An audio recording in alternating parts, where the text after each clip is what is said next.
no typical girl. I ain't cheerleading while the boys play ball. I ain't no typical girl. No. I wanna be right there in the middle of it all. And welcome back to another episode of the Music Cafe. Thank you so much for joining us, guys. I'm so excited for tonight's show. But before we dive into that, if you guys are new to the cafe, pick up your laptop, walk over to the kitchen, and make yourself a cup of coffee. Grab a piece of cake or a donut. If you have donuts, please send them my way as well. And if you are a regular, I hope you've got your cup of coffee, because this is the point of this. We're socializing, physically distancing, but we're still being social. It's important to still chat to people, make sure that we know how we're all doing, and call our loved ones and all the above. So that is what this cafe is about. And tonight's show, we've got a room full of just awesome people. Some people I've met, I've grown to love, and some new friends, which I'm so chuffed to have made. Before I've just got my first comment. Hi, Fame. How you doing? Hi, Christian. I know Christian runs fame.org.za. So if you guys have any questions or comments for our guests, pop them into the live comments. I will show them across. I've got your back, boo. We've got this. I'm so excited for the show. I'm going to bring them up one at a time. First, we have a bit of a power couple. And you might know him from a band or two, and you might know his wife from behind the scenes. First up, we have Graham and Kim Watkins. Hi, guys. Thank you for joining me. Yay. Next up, we've got someone who I met last year and has just sort of become one of those friends that we always tag each other, always double tapping those pictures on Instagram. I'm so glad that he's here with me tonight. Tonight I've got Alexandra Bratt. How you doing? Hi, friend. everyone. Hi. Good to be here. Last but not least, we've got Mark Buckner and Marissa van Wyk. Hi, guys, from The Bachelor SA. Oh, my gosh. Hello, everyone. Oh, my gosh. I'm so happy for tonight. This is going to be such an awesome music cafe room. You guys are all fantastic. I admire all of you for what you do, who you are. And before we jump into questions, because I've got a ton of questions for all y'all, before we do that, I think we should start with ladies first. So, Kim, can I ask you to give everyone just a bit of like a hashtag Tinder bio of who you are? Okay, sure. I am Kim Watkins, and I am an artist agent and manager. So I manage musicians and celebrities and actors. And I have recently started working with a UK-based company called Music Gateway to extend songwriting opportunities in South Africa to a global network. Amazing. I can't wait to jump into what it's like working behind the scenes and how the industry has changed over the last maybe 10 years. And of course, during COVID, I mean, life has changed dramatically for musos, artists. So I can't wait to dive into that. I'm going to go to Marissa van Wyk. Can I ask you to give everyone just like a Tinder bio version of who you are? Yes, so hi everyone, my name is Marissa, I'm 25 years old and I am a speech therapist and audiologist by profession. And yeah, that's really most of it, but I am really passionate about people too. So yeah, that's why I'm in the profession, so yes. Yay, awesome. I can't wait to talk about your journey on The Bachelor, because I mean, how old are you? Do you mind me asking? 25. You're 25. So, yeah. I mean, I'm 24, and I think it's quite a daunting thing to sort of go into the public eye and to put yourself out there where the world is allowed to remark and to judge and to comment on your life. So I'm interested to chat to how you dealt with that, what it was like going into that space. So I'm excited for that. I'm going to jump to Alexandra Bratt. Can you please give everyone just like a little Tinder bio of who you are? Okay, hi, my name is Alexandra Bratt, based in Cape Town.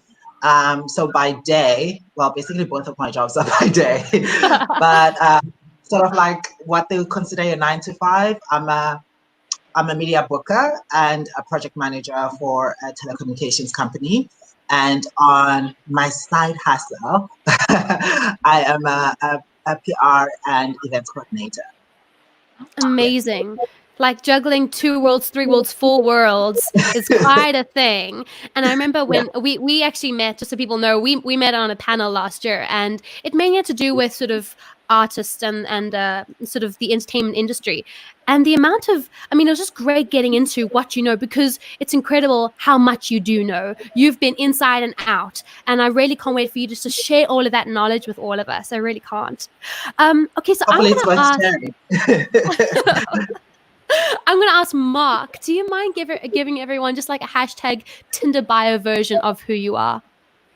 I should probably leave out the first bits then. I started modeling about 22 years ago, so that's kind of given away my age. I'm 37, by the way, and I did a TV show in India, which was quite big, which kind of grew my platform. It was the life story of a very famous porn star. Played her husband. She played herself. It was hanky panky. And then got into property. I've been doing short-term letting on a few of my properties for a while, and more recently into trading because, well, we can't work, so I've got to do something. So yeah, been trading cryptocurrencies of all things. Oh wow! I mean, that's like over here to over here. Because That's like brilliant. I can't go out and do any of the modeling anymore, and so everything else, and then also the short-term rentals. Lockdown, no one could travel. True. So I thought, well, I've got to sell something, and then I ended up selling a couple of properties, and then put that into crypto, and thought I'd give it a go. Yeah. Give it a go. I mean, I think it's incredible, the stuff that you have done and the stuff that you're passionate about. I mean, just I want to name one thing: your dogs. Yeah, are quite important part. Cats right now. They've been over our shoulders and around. Oh man, that's the best ever. I can't wait just to dive into your life, what you were doing before The Bachelor, what made you get into and start the journey when it comes to The Bachelor. I mean, that whole space, again, like Marisia, just like stepping into the limelight in that way and opening yourself up to people. I think it's an interesting sort of space to talk about. And speaking of stepping into the limelight, this guy over here, Graham Watkins. Wait. High five! You got it. Like, can you do the high five? It's like there. It's all backward. Graham, do you mind giving everyone just like I don't know if you know what Tinder is, but do you mind giving everyone like a Tinder bio version of who you are? I'm afraid, yeah. I don't have a Tinder bio. Do you know what Tinder is? No idea. So professional musician by trade, have been for maybe since 2001. I would say I was a professional working musician. And then I also am a co-owner in Marshall Event Gear, which is an eventing company which provides sound and backline for artists. So I have a recording studio as well. I'm very privileged as well to have multiple bands. So I've got Swing City, Graham Watkins Project, and of course my solo career, which I've just launched now. And I've got an awesome family as well, which is part of my successes in life, I think. Yeah, definitely. I really like that. They're part of your successes. I totally agree with that, because to have that backbone, that foundation behind you is so important. And I was actually going to ask you, it's part of one of my questions for you. I didn't want to ask him because I feel like I need to ask you this question when it comes to balancing life as a dad, as a husband, and then work. I mean, I would love to, I want to get into that as well, just to chat to you about that in a minute. But before we do that, we have a special pop-in guest. And the reason why I ended with Graham is because we've got this pop-in guest. And I want to start with Graham and his career. Nathan Rowe. Hello, my friend. Hello, my friend. How many of us are getting roses tonight? There can only be one. Always. And I'm just a pop-in. I don't stand a chance. Oh my gosh, I love this dude. He's been on the show before, and I think I actually asked him tonight. I said, listen, I've got Graham on. you wanna pop in and just like, you know, sort of add to the convo that we're having?" And he's like, "Yeah, sure, of course." So I was like, "Cool, pop in." So Yeah, Graham, so this is our time together. How are you, my brother? Bear? oh, Good to meet you, brother. So lovely to see you all. All So of you. nice. okay, we're gonna leave the room now. We're gonna go. Cheers. Right, it's messy after the intro. Yeah. Oh, Look, distracted. I just have to separate the dogs. We're still introducing them. One is A bit of a mission. the one is looking a little bit peeved right now. She's going Luckily, to we had some practice on that show. you are Oh, you're sweet. sitting here relaxing. Oh, cute. I've got, just so everybody knows who's watching, I have got pictures of the dogs. Don't worry, we will show pictures of the dogs. Needn't fear. So, Graham, can I ask you, when we're going to get to the link with Nathan now, but where did, just so everybody knows, where did music start for you? When did you start playing music, writing songs, and when did it become serious for you? So I picked the guitar up. I would say grade 11. I would say so. Standard 9 back in the day. But my dad was a musician. My mum was a wonderful singer, and their parents were both musicians. So I do come from a line of people that had it in their lives, and I grew up with it sort of in the background. You know, it was certainly a feature in my life from day one. In fact, some of the earliest photographs I have of myself are of me sitting around the fire with my mum and dad and all their friends. And that was the average weekend for us. Friends would come over, and it would start on a Friday and end late on a Sunday. It was like they lived it, you know. And then so I started in grade 11. I picked up a guitar, and I didn't know any chords. I didn't know anything. I kind of just played the top E string and kind of wrote this song about pink emotion. Oh, it's embarrassing. Yeah, but that's what it was called. And then I started a little band with a friend of mine called Brett Lancaster in grade 12 called Index Finger. And we thought it was really cool because we thought there was the zap sign, but it wasn't. It's that finger. So it was a bit of a backfire. And then It's so funny. It's so funny. Yeah. So then I decided, you know, but music kind of was a secondary thing for me. I was big into the performing arts. I loved the theater. I would say the theater was my first love, absolutely. And then left high school, met this lady next to me over here. And she helped me get into university because financially I wasn't able to, and my grades were also nonsense because I was a bit of a loafer.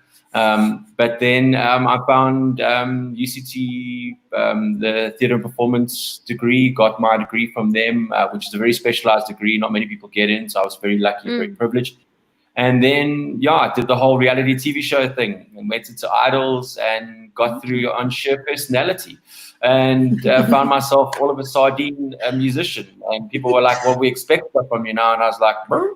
So, but by then, luckily I knew E, G, A, and D. So I was like, cool, we can write an album with that. You just need 3 chords and a story. The truth. And we did that. Yeah. And I found, Reno, Matt, and Rudo. And the Graham Watkins Project was born. And since then, it's been my life and my livelihood. Yeah, very, very lucky, very blessed to say that I can call myself a professional muso in an industry which is quite hard to make a living from. Yeah, so very blessed. That is very true. And I mean, the thing is, the reason why I do the show is because I'm a huge fan of everybody. So I only bring people on that I'm like huge fans of. So all of you in this room, I'm huge fans of all of you. And Graham, I love your music. I love watching you live. I love your personality, your energy. I want to be you when I grow up, like all of the above. So I want to ask, when did because now Nathan and you and you don't want to grow up because it just gets sore. Everything gets sore. Everything gets sore. You wake up and you're like, sore. why did I do that? But you've got the leg to be Graham all the time. Your spinal cord doesn't work anymore. Just stay 25. We'll stay young. Cool, got that. Yeah, being old is a mental thing, isn't it? You can still stay young and all, But no. Okay, cool. If I look that good at 27, gosh, man, I'll tell you, it's unfair. The injustice is just unreal. So I wanted to ask, when did Swing City start? When did that happen?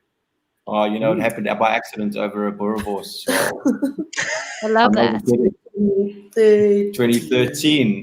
Nathan and I come from very similar backgrounds in terms of having our mums and dads being influences in our lives from a musical perspective. Nathan had a dad who loved jazz, and I had a dad who loved jazz, and they both played in jazz bands. And we grew up with a love for the genre. And you know what I love most about the genre is it doesn't take itself too seriously, but it is very honest and very serious in a lot of the things that it deals with and talks about. And we kind of said, hey, wouldn't it be cool to become like a swing band, just as a joke, And our managers both heard us because they were all at the bar, and they were like, okay, you guys need to do that. And Loy's manager. And Loy's manager as well. And then we were like, we didn't even really know Loiso that well. We were kind of like, we're just going to, and we had got 3 gigs before we had our first rehearsal. And John and I were like, hey, we should actually start this thing now and get it done properly. That's us. Look how good we look. Stunning. Wow, Stunning. Lockdown has been unkind. Weren't you all 27 in the Yeah, we were. I love that. You all look stunning. I mean, and I'm a big fan of the genre as well. I do love jazz. Grew up listening to classical and jazz, and of course a whole lot of 80s. But jazz is also a big part. So I really do love the genre and the classics. You gotta know the classics. And I have seen you guys live, and I adore all of you. So I mean, big fans again. And Nathan, I know you're in the middle of stuff, and you're welcome to just shout when you need to hop off. Otherwise, I'll keep you here forever. And knowing Graham, we'll both keep you here forever. But I want to know. No. Oh, sorry. I want to know, what is it like being in this group with Graham and compared to what you do in your own personal career? It's exceptionally frustrating. No. I love both Gray and Loy. They bring such different energies to what I would do, which is why I suppose sometimes it can be frustrating. But it just clicks. The chemistry is so magic, and that's why we've been going for. I mean, this was supposed to be a side gig, not even a side project. We were probably going to do it once, and then it just kept coming and kept coming. And I think, like Graham said, this music came from time of the Great Depression. It was just after World War II, or in between the world wars even. And you look at the time we're in now, and we're in this sort of weird time of change and depression. There's so many people who have lost jobs, lost work. Some people have gone trading in like desperation because they can't model. And like Graham is a business owner because he can't play music. It's ridiculous. But we will thank it. Yeah. So it's, times are so weird, and a lot of people are really battling. And I think this music will always be relevant because it just puts a smile on people's faces. There's nothing funnier than a trumpet. I mean, it literally is the fart noise of musical instruments. And it. Everyone loves a good fart joke. It's just building on that. I think it's incredibly, you must understand that people back in 1942, all the way back to the 20s, kind of used their radios as a form. That was their television. So they would sit in front of their radios. That was their Netflix. That was their Netflix. Yeah. So these people were singing about, it's all going to be okay, songs of love and goodwill, and larks sitting in a tree, and so on and so forth. So it really was a way of distributing happiness in pretty tough times, True. And very true. yeah, I hope a genre is born out of COVID, because I hope a brand new genre appears that kind of gives everybody the same sense of positivity and the same sense of happiness. And I'm sure we'll find that the amount of people that are going to become their own. Look, you're a perfect example. You're doing it now. you're changing the landscape. You're taking the new norm and you're making it something which isn't necessarily done. You know, particularly South Africans, the internet and this whole kind of concept is very foreign to us. But even though it's been around for a very long time, whereas perhaps in the States, you know, where we're broadcasting to now, and the UK and so on and so forth, those concepts have obviously been they've been accepted a long time ago. So whereas South Africans now are all of a sudden starting to consume more of the streaming platforms and less of the kind of pre-production, this is what you're supposed to watch, go. Yes. You know? Yes. Which I think is incredibly good, and I think it's going to give birth to a whole new genre of musicians, a whole new type of musicians. Yes. That's what I totally agree with you. The world, the world is totally opening up when it comes to what people are craving, what they're needing, what they're wanting, and then what people are wanting to put out there. It's suddenly becoming acceptable to be different. Where before you had to fit into the cookie cutter mold in order to release and produce music and be successful. Now, especially during COVID, because there is no other way for you to release music, for you to become an artist. This is the only way for you to do it, and suddenly everyone's got access to everything. So I think you're right. I think that there might be something born out of this space, and I can't wait to see what's going to happen after COVID. But I actually wanted to pick up on what you said, that that music was something that during between World War I and World War II, jazz was that thing that sort of gave people that perhaps a bit of love or a feeling that they were missing, and that, you know, and we're now going through something just as traumatic in our space, all relatively speaking. We're going through something also quite traumatic. And I actually want to ask, Alexandra, I'm going to ask you a serious question in a minute, but I first wanted to ask you, what are you listening to right now? If you could tell people what you're listening to, some inspo for us to go and download on Spotify. What are you listening to right now that might sort of help people through? What's been helping you through times at home, you know, during COVID? So at the moment, I've been trying to take this time to find new music and also to listen to see what's being put out there by artists. So because in my head and in my thinking during this time, artists should be listening to the people instead of just putting out one. Yes, there's projects that you've been working on and you would like them to be out there, but this is a time for us as also as people behind the scenes. So me and Kim would have to kind of like listen to what the people are looking for out there. And as artists and people who produce stuff for public consumption should also listen, so that you can feedback to what people are wanting. Because at this point in time, we can't just release or do things for the sake of doing them or because it was in our timeline. Yeah. So now I've been spending this time to kind of figure out what message artists are putting out there or brands are putting out there, and to kind of see how are they communicating or how are they being part of the conversation that is happening right now. Yeah. Yeah, no, I love that.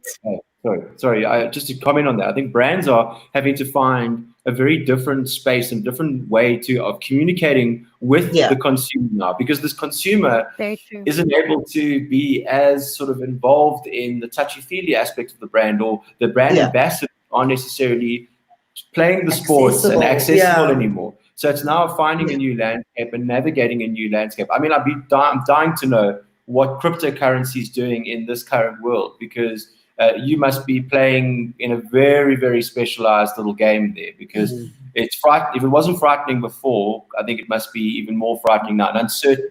So I'd love to know. It must be, I'm keen. Well, go for it. Yeah. I mean, it's just, but you talk about advertising and brands, and it's that's something that I've been doing for 20 years as a model, 20 odd years. And no one can advertise like they did before. You know, we're doing castings from your home. There was a TV commercial for a car brand, and the guy filmed it in his home as if, and you know, pretended as if he was enjoying the vehicle, but from within his own home. So it's everything's changed a lot. We don't know what it's going to be like in the future. But we're having to prepare for, well, maybe everything's going to be filmed by yourself or your neighbor, and do your own makeup sort of thing. So maybe it's all moving to influencers. They'll start brands start sending off products and paying influencers. I think I think if we Go thought ahead, there was Kim. power in influencers before, it's all about to explode now, especially with So TikTok really being a the game forefront, changer sure. at the moment. Yeah. I was speaking to a couple of the people at the TikTok head offices, and they were just saying how the platform has exploded over lockdown. And the South African numbers, People are they bored, right? cannot even believe like the daily signups. And Wow. where I get so frustrated because every time I'm like, okay, cool, I've just got Instagram down. Like I know how my influencers work on Instagram. Like, boom, TikTok. I'm like, damn it, I'm constantly learning about like, and I think that's the cool thing. Well, I really enjoy it. Asanda, do you enjoy it too? Like you're always on your toes, and it's like, and you're always learning new things. And each platform, like an influencer has a niche. Each platform has a niche. It's a niche. Yes. Yeah. Sorry, Asanda was saying something, and I really interrupted him. No, it's okay. Definitely. This time. It was a time. I always say. I was saying to someone that during COVID, it was a time for us to stop moving and kind of like focus on what's happening around us and kind of like wait, sit down and listen. And in terms of how like Instagram works now, it's totally different before COVID time. And TikTok. I also joined TikTok a month ago. And then I left it because it was becoming overwhelming because you watch one video and then you keep on scrolling. And the next thing, 3 hours later, time has gone past and you haven't done anything. Exactly. Oh, that is so true. No, I'm with you. And I've actually also recently joined TikTok, and it's a whole nother monster on its own, because to try and master, like you said, Kim, mastering Instagram was one thing, and you knew you could do X amount of posts, you knew you wanted a certain amount of interaction, and Facebook was for X, Y, and Z, and Instagram's for this, Twitter's for that. And then TikTok comes along, and it's like a whole lot of Instagram stories essentially that you somehow have to get traction on. And I think it's a whole new world for us as artists, as brand ambassadors, when it comes to product, anything, to hold on to something, to sort of grab onto something like that and to use that. I actually wanted to yes. Sorry. Say something. I just remembered my thought when Kim was speaking is that during this time and going forward, I think we're gonna go into a space where we have to forget about the ways that we worked prior to COVID-19 and try to figure out new ways of working, trying to find new ways, new systems of like how now people are doing what you call modeling gigs online and all of those kind of things. And people are producing a lot of content at the comfort of their own home. Now we can see that people can work in isolation. So how does, in the near future, how are we going to work? We can't go back to like, oh, okay, cool, castings, everybody in this building, because everyone has said that I can do a casting at the comfort of my house. So we kind of have to forget about how the world worked before and kind of figure out how we're going to work now and the going future. forward. That's so true. Production teams will be smaller. You're not going to have huge teams flying across the world. It's going to be maybe a 5-man team, if even. It's just going to be you, yourself, and your phone, possibly. It all depends on how long COVID goes on for, how long the lockdowns go for. But also, I think as a public figure and a public entity, remaining relevant, whereas before you could do all these lavish things and you toured a lot and there were big numbers and there were destinations that you went to with massive amounts of people that you performed for. Now, all of a sudden, how to repackage yourself and reposition yourself. Because you're spending 7 days a week at home, really, actually. And out of those 7 days a week, you maybe have 3 hours where you're outside, and 3 of those hours are probably spent within the side of the shopping mall, shopping for whatever it is, you know what I mean, or getting the essentials. And then some of us are working, but it's kind of like it's in increments, So I think it's how to repackage yourself and keep interesting, because everyone's giving the same photograph of the same plate of food that they've cooked, the same recipe. So it's kind of, it's and that's what I'm finding most interesting, because I'm seeing some people nail it And I'm seeing other people really just kind of falling into a bit of a routine of kind of dog chasing tail kind of thing. So it's going to be interesting. Yeah. No, totally. And sorry, I no, was going to sorry, say you go, Mark. a lot of this was going to happen anyway. It's just that COVID and lockdown has sped it up. So you know, you've got to adapt and evolve much faster now than what you did before. And that's why, with regards to crypto, it's the same thing. I was dabbling in it before, but now I've gone a lot deeper into it because I think that, you know, that's how countries are going to send money across borders. That's to prevent corruption, because you can keep track of everything. That's avoiding the use of cash, cash-free societies.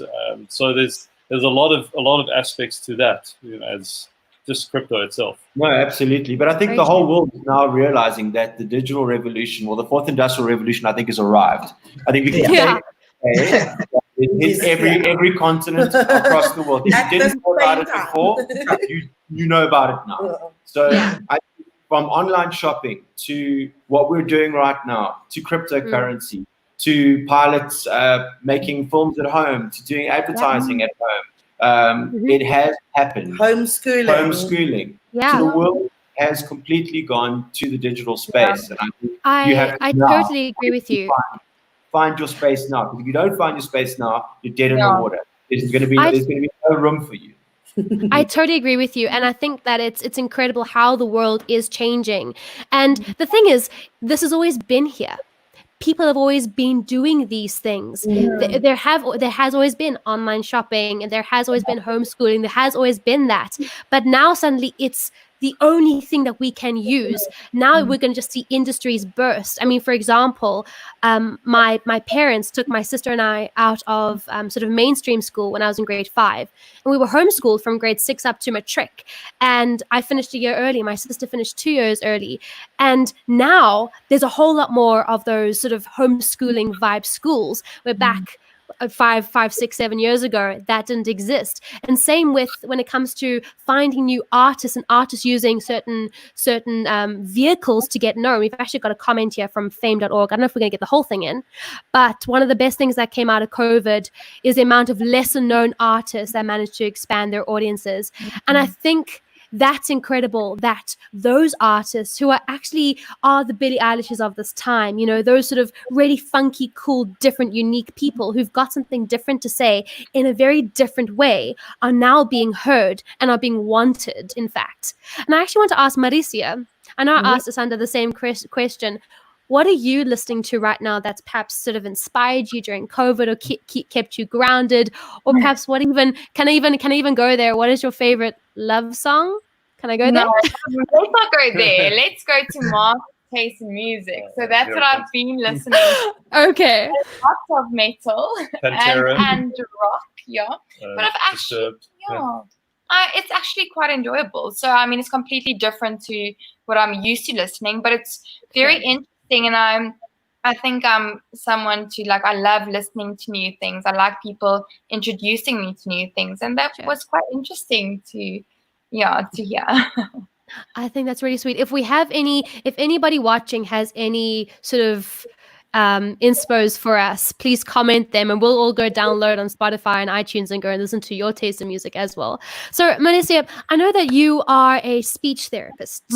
Well, so can I ask, what has sort of happened to your career? How has it evolved and changed? How was it before Bachelor, after Bachelor, and now during COVID? I mean, are you able to actually work? What is happening?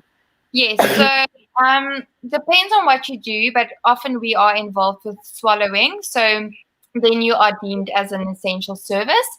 Right. And you will work. So phase 5 or level 5, a lot of my friends who do that were working. I wasn't. I only started working again during level 4. So I am, but it is only in bits and pieces. It's not how it used to be. So I think it's maybe 3 hours, 3 days a week, and usually I work 20 hours a week. So it is very different. But I've also started tutoring online because I had to do something, you know. So I started tutoring online and I really enjoy that. So that's what I do the other half of the time now. From 3 a.m. Yeah. Can you do therapy online? Do you do speech therapy online? So often you can. They use Zoom as a platform, but I said to Mark, I was taught a technique called prompt, where you actually have to touch someone's face, and you cannot do that online. It's quite difficult. No. So, Yes. yeah, it's limited therapy to some extent, but nonetheless, we're still trying. So yeah. I interviewed a guy the other week, last week, sorry, and he said to me that they're all a bunch of musos, and they've all gone online now to start teaching, and all the parents are now saying, look, this is what we want. This is how we actually want our kids to learn now, because it saves us so much time. We don't have to sit in traffic anymore. Wow. We don't have to do that. So it's amazing how a lot of the online stuff, online teaching, if you're an online teacher now, it's the new norm. I promise you that's the future. Yeah. One-on-one teaching is going to be a very rare thing. Yeah. But also the market is extremely saturated currently. Like, I think there's so many different companies, there's so many teachers, So I think they might start to sift a few people out. I don't know, but that's just what I'm thinking now. So nonsense. No, I think it's really interesting how things, like we've been saying, things are going that way.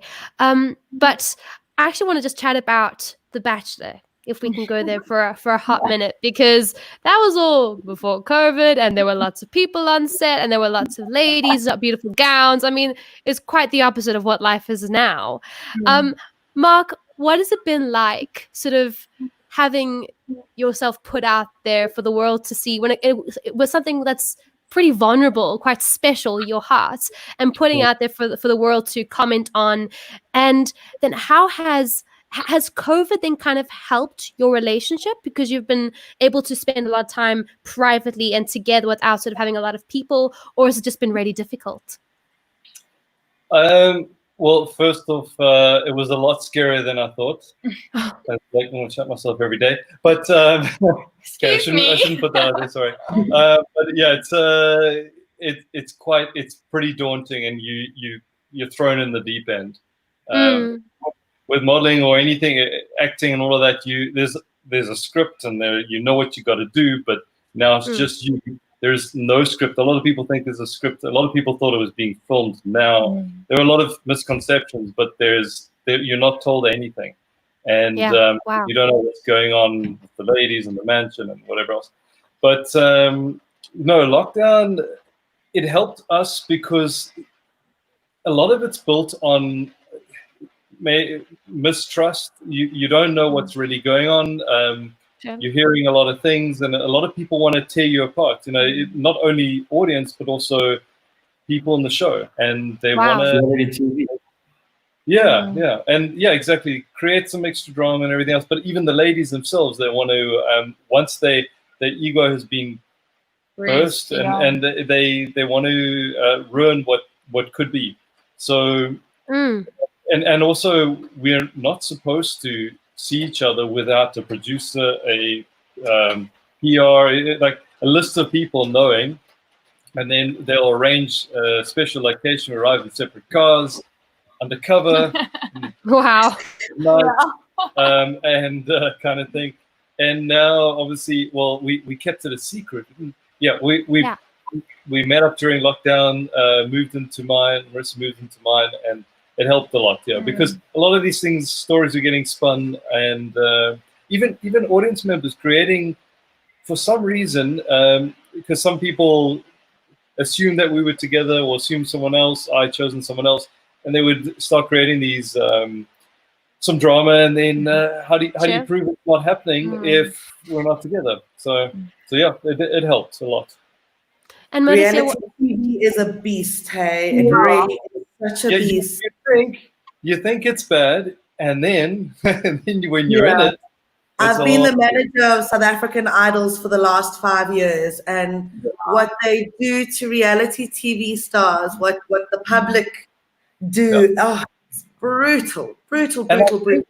I mean, not to, but I think The Bachelor itself is worse in many ways, because it's a love story. It's not like Survivor, or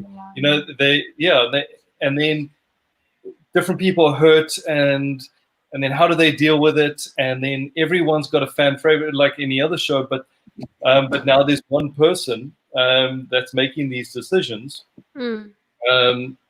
Yeah, and all of that pressure falls on you, even though it's already happened.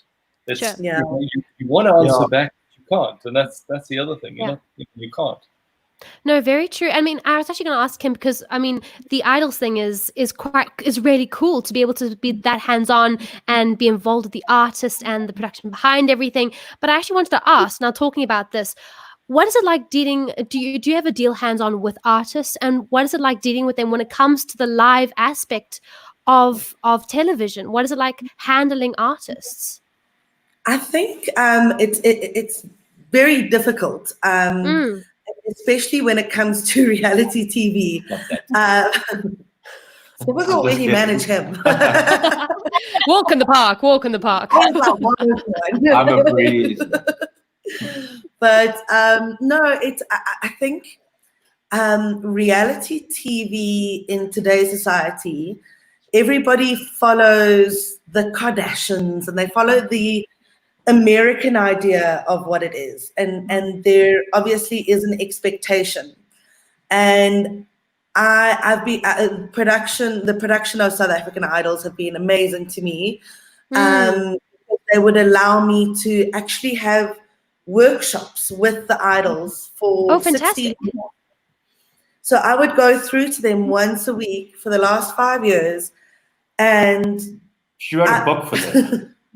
I wrote like a manual on how to go through, what is expected of you in the industry. Because so many people, they enter a reality show and they are a teacher, or they have another career. They are a business person, or they are a beautician. Or they're a 16-year-old who has no idea what life's all about. And they enter, a lot of the time the initial idea for entering is, because you can win $1 million or because you can win a car, but they think that once you win, the career automatically follows. Right. So I took the opportunity to try and, because I mean, I even saw it when he was in it, there is that expectation. You take a look at the viewerships, you take a look at the vote numbers, and you see all these millions of votes coming in, and you're like, oh, it's a done deal. But I think also from a contestant perspective, I haven't done that. I think as well, she's an artist manager, sure, but she's more an expectations manager. Trying to get people to realize that the hard work actually starts post-competition. If you want to become professional at something, you need to become completely invested in it, 100%. I always said to her, and we always say to each other, we're going to do this, but it's like our lives depend on it, because we didn't give ourselves a plan B. We said, this is what we want to do. Are we going to do it? Okay, hold my hand. Let's jump and see what happens. Okay. Yeah. And thankfully, it paid off. And I've seen a lot of my friends throughout the years who have gone through a very similar situation have sort of, struggled with the expectations in the beginning, but then eventually, once they realize that hurdle is done, boom, then it's a career. A lot of people that haven't even gone to reality TV shows, they go, I'll get texts from kids going, how do I be famous? I'm like, don't ask me that question. It's one thing. That's your problem. Yeah. Right. Raymond, yeah, sorry, Asanda. It's something I always say to, because I also represent artists and talent. It's one thing I always say to them. I always tell them, in this industry, it's 20% talent and 80% all work. Yes, that's exactly it. The 80% is all business. You have to make business decisions. And you shouldn't actually worry about, how my cover looks. Your cover can look great, and the music itself, it's 20% of it. But most of it is getting those business deals out of the way. And that's how you make your money. And that's how you get your business size actually has an influence on what gets bought by consumers. Completely. You are a product. You are the brand. And I think a successful musician surrounds himself with people that know how to manage his or her brand. And Yeah. that is Yes. essential, because when you become a brand and a product, like for example, if we look at, let's take Coca-Cola, for example. Coca-Cola have a set of rules and a set of bylaws and an ethos and a company portfolio that they run everything by. You cannot be, you can't air them here. You can't affiliate them with this brand. They are an entity in on themselves. Okay, so we have to sort of apply the same rule to us. What do we stand for? Who do we represent? Is it? Am I going to bite the head off a chicken on stage? If so, I'm going to run with that. Okay. Yeah. Or or am I just going to be, straight and narrow? What is? I'll never do that. No. No, I totally agree with you. I love everything that what you're saying. All of you right now is like brilliant, absolute gold. We actually have a comment here, and I just want to read this. Great to hear that you do that, Kim. The business of music can definitely be overwhelming for musicians, and I think that a lot of people, we had this talk last week, a lot of people focus on the show side of show business and they forget about the business side. They don't want to know that they need a publicist, a manager, an agent, building the right team. That word has been such a good, like, hot word for us. Team and networking, following up, hashtag following up. So important that so many people forget. And you get these young artists on the rise who will sign anything. And part of my workshops that I do with the idols is before they sign the contracts, where I hold it up to them and I go, do you understand you are bound to this for the rest of your life? Yes. Like I can tell you what's in it. The lawyer can tell you what's in it. But unless you yourself have read it and Googled every little term that you don't understand, the amount of times he's come to me and gone, can you read it? And I go, no, you read it, you Google it, and then I'll read it. Because it's so easy for an artist to just go, my manager said, and when they get into trouble, oh, I didn't know what I was signing. My manager said it was. Your manager is there to guide you, not make those decisions for you. Your manager is your business partner, not your boss, and you are not your manager's boss. You are partners. We guide you to what we think is the best business decision. You can always turn around and go, I disagree, and I choose to take that road. I think the nice thing as well is having that relationship. You've got somebody that you can bounce something off. So you can go, do you think this is a good idea? And then your manager goes, not sure it's a good idea. And you go, why?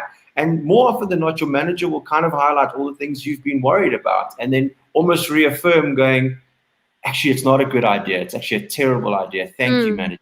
Or you can go, your manager hits you with a whole bunch of things and you're like, actually, I didn't think of those in the first place. So it is a nice option to have that. So you can still, at the end of the day, make the decision as an artist. I mean, if I turn around and say, actually, you know what, stuff you, I'm going to roll with it. It's on my head. It's on my head because I had somebody who I share my business, and it is a share because you do give a percentage to your manager. Your manager has an invested interest in you. So he or she is not going to make a bad decision on your thing. Although in saying that, there have been the destruction of many a great artist because of poor management. So in the same way, as I'm advocating for them, I'm also saying that choose your manager wisely. But this is also why the artist needs to know how to read a contract. Exactly. Because your manager, who at that time you put your entire trust into, they could be signing bad deals. And that's on the artist. On your behalf, You can't close your eyes and go, I don't see. You have to go, I don't understand what this word does. I, as a manager, there are some terminologies that come up in a contract that I'm like, oh, what does that mean again? And I have to Google it. And this is why I'm always saying to my artists, like, the agreements are not for one party to approve or disapprove. Like, everybody needs to understand every single thing in that agreement. 100%. Alexandra, were you hopping in there? No, I was actually just co-signing what Graham and Kim is saying. We're all co-signing this. I love that. What you guys are, Kim and Alexandra and Graham, it's across the board. It's not only so. Also, we've noticed that, and the reason partly why I chose Marissa is she didn't get into it for the fame, and she got into it for love, as corny as it sounds. But we've realized that if we want to make something of this, we have to keep it with the times. We have to keep doing stuff because this is going to fall away, you know. And it's not like you said, Kim. It's not it's not America, you know. And you look at anyone that's on TV in America, and they're almost instantly famous. They don't need to really do that much. But here in South Africa, we've got to make effort. You've got to hustle, and you got to keep relevant. So always new things. Yeah. Sorry. No. So it's that's exactly what we've been talking about recently. We actually, why not make something of it? Why not? And especially during this, when we can't really work like we used to, potentially create a brand, do something that will benefit others, and turn into this. Yes, Kim, sorry, as well. No, so just also going on that American thing, like everybody, for example, takes a look at someone like Beyonce and they go, oh, she's amazing. I just want to be like Beyonce. I make all of my artists watch her. It's the Coachella documentary. The Homecoming. Yes. Homecoming. Amazing. She gives birth to twins, and 8 months later, she is on stage. She's conceptualized her show. She's conceptualized the choreography. She's overseen the wardrobe. She does not rest. Yeah. And everyone thinks, how little people see the hard work. Yeah. Actually. And they go, Beyonce's life must be so nice. No, she has that career because she is so in charge of her brand. Oh, yeah. And every single park and light on that stage has been placed by her for the end effect of what she wants her brand to reflect. That is the dedication. That is what we talk about when we say hard work. So many people, so many artists go, I go onto stage and I work so hard, and I'm like, honey, you go onto stage, you sang for 15 minutes and you slept for like 20 hours of the day. You missed your choreography. Your personal trainer phoned me because they were mad. You also missed 2 flights. But that half an hour or 10 minutes of going on stage, that's not the hard work. It's the leader and that control of your brand. It takes 10,000 hours to become an overnight success. Because people shouldn't see the work that you put in. They see you pop up and you all of a sudden, wow, Billie Eilish. Everyone's like, oh, she's the new kid on the block. She just was born like that. No. Billie Eilish grooming her since she was 14 years old. Last year I was at the Muse Expo. It was at Muse Expo. And her management team did a briefing. And the work that they've put into Billie since the age of 14. But Phineas as well. I mean, he's been the team. But then everyone's like, oh, she's an overnight success. She's been grinding. Another thing as well, I say it quite often to people, and it always gets my brain into perspective for me, is geographically, South Africa is the same size as Texas. If you think like that, then you realize that we are so small in comparison to a United States, which you could spend an entire year just touring Texas, which I met a band who does that, and they never leave Texas. They're rolling around in Bentleys, so they just sort of like do that. They do the circuit, whereas we can do the circuit, but we also have to compete with many multiple cultures, multiple languages. So there are such small little pockets. It's a crazy. We're the best because it's just it's a hustle, bro. It's try explaining the South African music industry to the American Idols. They've got people who are my bosses. And they're like, so how are we doing with radio? And I'm like, okay, you have to understand that we have 11 official languages. Yeah, I mean they've got a very that's pretty much it. It's like no, it's very true. And then Justin. It's very true. I mean, I travel to Nashville at least twice a year, and every time I go there, it's you have to explain TIA. This is Africa. It's a different space. You do have 11 official languages. You've got cultures. You've got different types of music, and we're also competing with international artists that are taking over the radio stations as well. And it's quite cool to see some radio stations starting to play more and more local music, which is amazing, promoting our local artists, especially during lockdown because we're all struggling. So it's amazing seeing that. But I actually wanted to hop onto what you were saying, Kim, about Beyonce sort of knowing every single little detail about her live show, her stage, her costume, where her mic is. It's incredible the amount of work that goes into that sort of thing. And actually, Alexandra, you've been a PR behind some major international artists. So can I ask you, do you see, or is it unfair? This is an unfair question. But do you see a difference between the international artists and the local artists that perform? Is there a gap, or do you think that that local artists are sort of putting in that amount of effort? There is some local artists that are putting a lot of effort, and then there is some are just a little bit slacking behind.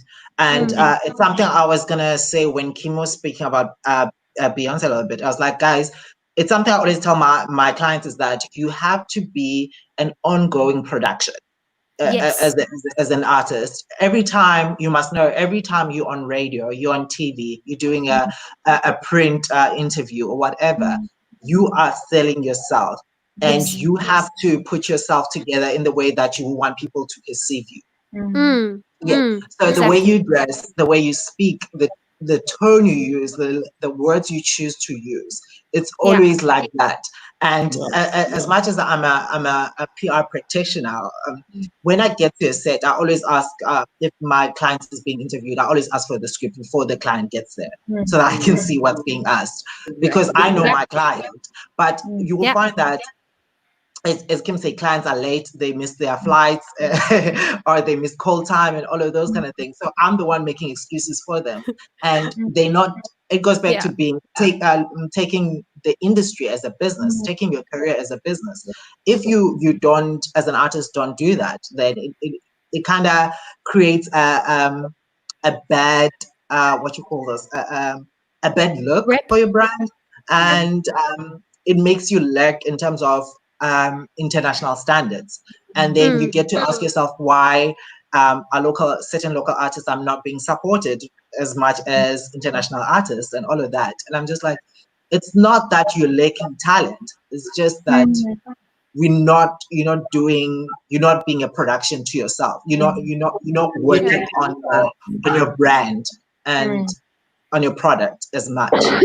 I really think that's an incredibly important fact there, is that you as an artist, you're like I said again, you're a brand, you're a product, right? Okay. If you're a company and your clients all of a sudden, or your customers rather, all of a sudden are disappointed with you because you're unreliable, because you're never on time, because you're late, or whatever it is, it doesn't fit well, it doesn't gel well. So if your PR guy, your public relations person, who's actually supposed to be making you look a certain way and deal and handle your media, is spending all of their time putting out fires, trying to rescue your public image, as opposed to create and mold and shape and sort of sharpen your public image, they then become a redundant entity. You know, I mean, I actually feel so sorry for you, because I've got to say, exactly PR, any person in PR, I take my hand off, because I would drown my artists. I really would. I would just sing. And another thing I may add is that I always say that to artists and people in the public eye, don't ever try to sell yourself as something you're not. Don't ever be like, oh, I'm this glitz and glamour person, where we know you like being in sweats and all of that. Because when your consumers see you in public, they always expect you to be wearing the latest designer wear and all of that. And if you're not all prompt and put together and wearing gold chains and all of that, and they see you in sweats, they get so confused. They feel like, okay, are you having a bad day? Are you okay? Is there something wrong? And you like, no, this is me. And they're like, it's me. I always say that. They're like, oh, I want to be like Jay-Z. I'm like, no, you can't be there's only one Jay-Z. You can't be like it. Just like I want to be the next Beyonce. You can't be and the next Beyonce. It's already one. Be yourself. Be that and build a brand around who you are, and it makes it easier to sell, and it doesn't feel like acting as a talent. It doesn't feel like you're putting a front or anything. You're just doing you. I think that is so true, and I think one of the thing is I love watching Judge Judy, and she always says that if you tell the truth, you never have to lie, and you never have to remember anything. You don't have to remember anything. You just tell the truth. You're just doing your life, and if you be your authentic self, you never have to lie about anything. You can say, I wear sweatpants, like Billie Eilish. I like wearing oversized things, and that's just the way it is. Beyonce, I love wearing X, Y, and Z. That's just the way it is. And I actually wanted to ask Maricia and Mark, when it came to The Bachelor, did you guys walk into it thinking, now I've got to sort of, I know I'm putting across a certain image into the public eye, and where was the line drawn between who you really are, being at home with the dogs, and then putting across the line something that's sort of perhaps more presentable to an audience? I mean, where was the balance in that? That's what drew me to Marissa. That she is exactly who she is, and I felt I was going to go into that exactly as who I am, true to myself. I'm not going to change anything, because, like you say, I mean, if you eventually the truth's going to come out. It's effectively it's a lie. You're lying to yourself. You're lying to other people. What's the point? Waste of energy. So it's exhausting, and then you're going to have to put that front up. I mean, we're filming, at least on The Bachelor, you're filming every single day for 2 months, or maybe 4 days off, and overnight. So I'm not even gonna try and do that. And then and it's the same for your social media. You know, then people are gonna see you on the social media, like you say, and then you go out to the shops and you're in your sweats. But that's pretty much how I live. So I'm not gonna pretend that I'm doing, wearing Gucci, whatever. So I mean, I mean, my dogs wear Gucci, but that's a different story. So that's I went. Marissa the same. We both went in. I think there were, and you all of you know that in this industry, in reality shows and all of that, people want to portray something else. And there were a lot of women in the show that wanted to portray something else. And it's always going to come out. Yeah, and it's very hard to be yourself, especially in reality TV when there's production around it. Because production, the production side, all they want to do is, at the end of the day, they want to make the money they used to create this program. So they would want you to do certain things and all of that, and portray yourself in a certain way. So it's very, it's a very hard thing to do. And I always say, I clap for people who always keep it real. So that even after, because I know you always get that pressure from people behind the scenes, they're like, you two are the perfect couple, so act like a perfect couple. Even if you're having a bad day, act like the perfect couple. You can't be turning tables in a restaurant or downing beers and all of that. Like I said before, I'm not going to be running a very long, exhausting TV commercial. This is, I'm doing this for the reason that we've said, and I'm not going to be advertising. And it's the same with what we're all talking about, social media wise, influencing, growing your brand. You don't want to just be advertising all the time and just not looking like a long TV commercial. So and also, again, the industry is so small that we'll probably meet each other at an event, or you'll be handing over an award in an event, and I might be providing the music, and then you meet somebody else there. And our various sort of disciplines, being it acting, dance, music, MC, comedian, they cross-pollinate. That's how small this industry is. Another thing is, a lot of people go in with massive ego, and you realize that very quickly that person, you won't see them in a year and a half or so.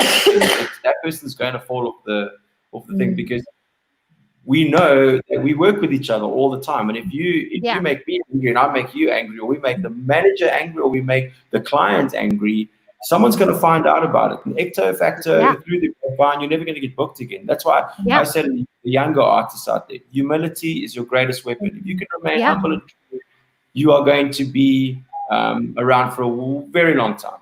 But if you come in here with like a gunslinging ego, then you're gone. And I think that is the musicians, sorry. especially the reality musicians, that we get mainly in South Africa, and when I say they come out and they think that they've made it, they think that by getting to whatever, and it's not only on Idols, it happens on some of the other reality shows, on the other channels as well.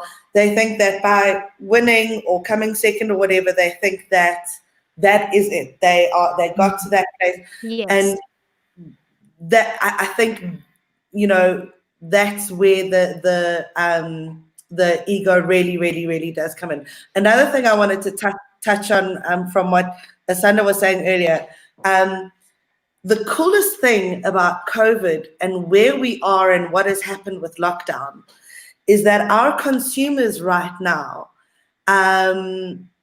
they don't want lies anymore. No. It's almost like with lockdown, a giant filter has been lifted where people want to see you as you. So true. And it's making it, because there has been that pressure on artists, like we were saying earlier, something like, dressing up in the chains and everything like that and maintaining that kind of brand. But what I've noticed that the consumer behavior change at the moment has been, we want to see you in your living room. We want to see you looking like us right now. We don't want to see someone looking better than us. We want to see you looking like us, so we can go, oh wow, Alicia Keys also likes to wear sweatpants and wear no makeup. Because it's more approachable now. It's like, oh wow, they're going through the same thing I am. So true. And this is what I'm loving so much about being a manager in this time. One of my top artists at the moment, Paxton, she is one of those glitzy, glammy, but at the moment I look at her posts, the pictures from shoots that we've done, they're not getting the impact that the pictures of her sitting watching TV and people are craving that. They're craving right now to relate. Repackage, yes. I'm quickly putting a charge because we're on 2%, so 1 sec. Sorry. Grab the charger. No, Kim. I think that's where it's cool for you guys coming off The Bachelor as well. Like, your brand is around love. Your brand is around, you found your person. And I just think that's so cool, because especially where there is this hunger now for truth and honesty. And with the final was a few weeks ago, hey? Yes, 3 weeks ago it aired, but it was like 6 months ago. But you're still finding each other and finding yourselves, which is amazing as well. And it's so cool that the public will now be able to see the real you guys, where The Bachelor was a representation of the glitz and glamorous side of you guys. And now the public will get that insight of, what you guys are down to your core. Yeah, so true. Just made it. Oh, good. 1%. Yes, well done. Well done. You get a rose. I have to say that You get a rose. You get a rose. We'll get a roses. You're going to get a rose. And I've noticed that with our social media, that people they really do want just that realness. I'm looking terrible. You're not looking terrible. I'm looking terrible when we're doing like a instant live feed video. I'm terrible at technology, but I'm figuring it out. Live video, and everyone loves that more than it seems than the show, and they're commenting more and engaging more, and so I'm wearing my orange pajama pants. Great. It's not for the brand. Graham, I'm gonna show you. I'm wearing my friend's sweatpants. And I'm wearing my T-Rex Friends jogging. Oh, Love it. I'm wearing snow boots. I'm wearing snow boots. Getting That's how weird. cold I am. This is great. Show and tell, guys. Show and tell. No, I have to say that I love this conversation, and what I found. Oh, your jump sock. Those things are brilliant. They're so warm, and they're so attractive. They're so attractive. I love them, Graham. Hashtag love them. I'll go matchy with you next time. No, I just wanted to say that we've every show that I've had, and I've been doing this for 2 months now, and I feel like I have to come up with I have to write a book along with Kim.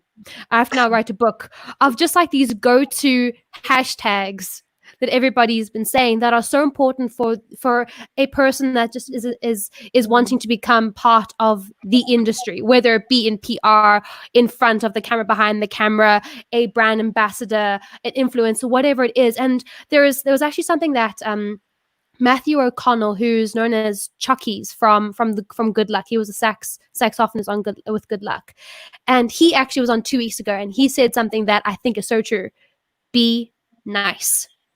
That's it. Be nice. And I think and actually Fame, even we spoke about it last week as well. Just be nice, be genuine, be who you are, so that you don't have to fake it. And even like you were saying, Kim, about being on The Bachelor, it's all about the glitz, it's all about the glam, it's about the stories and the drama behind it. But being honest and who you guys are is what actually drew you two together. And like you said, Mark, it's what's bringing people into your space. It's what people are falling in love with, being honest and being a power couple, being at home with your dogs. And actually, speaking of dogs, I mean, just how beautiful. Just how beautiful. And you guys recently adopted a new baby. I mean, just so flipping cute. Like, just I think it's so real and authentic, and I love what you guys are saying about that. If I just want, before I go, I need to show pictures of the rest of the dogs, because just so our viewers know, we've got more dogs. Just so here. So I'm gonna show my doggie. That's my baby. Sabrina Odette. I know, she takes after her mom, hey? She is Sabrina Odette May, and she's a rescue. And then we've got this beautiful creature, both of them. Oh man, how cute! The naughtiest dog on planet Earth. Our oldest dog too. I love it. Extra large rodents, those Jack Russells. I love Jack Russell. I think this conversation has been so useful and so helpful, not just to me, because I'm just soaking in everything, but for everybody watching, and the young artists, the young entrepreneurs that are wanting to get into business. I mean, Graham, you've started songwriter sessions with Marshall, and you've also released your new single, Sober. I mean, there's so much to talk to. I'm on Wednesday. Cool. I'll come through. Cool. I'll brush my hair and my teeth, and I'll come through and join you. No, I mean, there's don't think that you're going to get into this industry and just stay doing that. Chances are you'll probably end up doing something other than what you intended to do, because you have to. That's a natural evolution of our game. As our industry is so tightly knit, you find yourself becoming. And I think the greater industry, the acting industry, the modeling industry, like it's the film industry in general, like there are so many hats. So many. Yes. Including cinematographer, Kim, because I believe that you were part of shooting Graham's music video for Sober. That's one of my favorite moments. No, but a beautiful song. Listen, guys, we are over time. Are you guys to hang on for like a whole 5 minutes more? Are you guys fine with that? Yeah. Great. I mean, like the conversations, I can't help it. But Graham, I actually wanted to ask you, when it comes to writing during COVID, how has it been for you? And actually writing for yourself now, not just for the band. What has that space been like for you? It's a totally different journey, which actually started 2 years ago already. Where I kind of went into my studio one day and started writing and put it into a little file called Out of My System, which is a little purple file that I had on my desktop, and I kind of just got stuff out of my system and left it there. And one day I sent it to Kim and I said, let me know what you think. And she like looked at everything intently. One day he provided me with 16 demos, and I was like, you didn't tell me you were writing and you've got 16 nearly finished demo. Like, how? Yeah, but I think, taking Sober Now, the one that we just did, the finished product was we had just finished it just before lockdown kind of happened. But then sitting at home, kind of playing around on the piano, I realized, sure, it's actually really beautiful as a ballad. And most songs, they translate very differently as an acoustic ballad or a piano ballad, depending on how you position it. But all of a sudden, I took it from this major key to a minor key, which made it all sad and depro. But I thought it was really, really beautiful. So I recorded in the back of, I have my van here, and I just set up a recording studio in the back of my van because the acoustics were just right. And I recorded it there. And that's what you heard. Was that amazing. And then we thought, let's do a little cool lockdown video. So I employed Kim and my mum, and they ran up and down my passageway. Although his mum was shorter than me, and she was the lighting lady, so we had to put a light on the end of the golf. Oh no! A couple of times. Yeah, but it was hell of a cute. And I was like, I don't do this for any of my other clients. And I think like I must be honest with you, that's probably the most honest music video I've ever shot. It was just it cost me nothing but my time. And my wife's almost leaving me because I'm apparently quite a difficult perfectionist. But and nearly getting concussed by your mother. Nearly getting concussed. But I mean, apart from those small minor technicalities, it was actually really wonderful. And the support for it's been incredible. And I'm on a very new journey now. As a solo artist, it's very different and very new and very scary. But also, I'm excited for it because I'm allowed to do and say what I feel now without there being. I think being in a band is one thing. It's incredibly special. Yeah. It's 4 individuals coming together writing, and each person brings something special.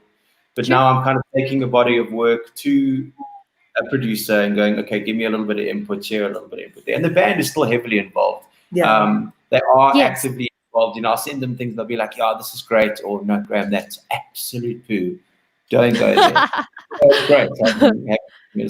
As honest friends. Then they're more than that now. They're family. I mean, we've been together for, over 10 years now. So really great. And then am I right in saying that there is an EP in the works? There's an EP in the works, yes.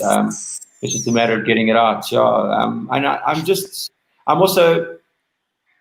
I wrote, I think, for my first album, which was incredible. There was a wonderful chemistry. The second album, there was a lot of pressure on us. We kind of wrote for the sake of writing.